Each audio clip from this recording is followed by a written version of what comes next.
општината како основач на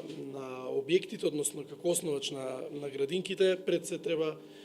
најмногу да се грижи за состојбата во нив, во каква кондиција се, па затоа оваа година и покрај тешката финансиска состојба, општина Карпош изнаоѓа начини и заедно со Светска банка и со Министерството за труд и социјална политика, па така градиме во моментов во завршна фаза нова градинка во Бардовци, целосна реконструкција и доградба на градинката Мајски цвет клонот во Тафталиџе 2, а оваа година планираме и целосна реконструкција на градинката Мајски цвет во Тафталиџе 1. Секако, без разлика во каква финансиска состојба е општината, грижата за најмладите, грижата за децата никогаш не сме и не може да биде запоставена. До сега набавивме и прочистувачи за воздух за сите градинки,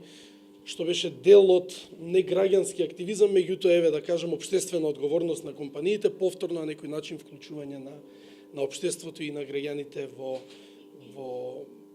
функционирањето на градинките и помош за најмладите. Сметам дека на овој начин преку проектот ќе можеме дополнително да ги обучиме нашите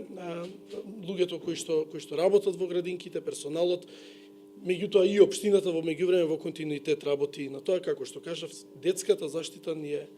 нешто што ни е примарна цел на нас како општина, напредување на детската заштита без разлика на ситуацијата во која што се наоѓа општината.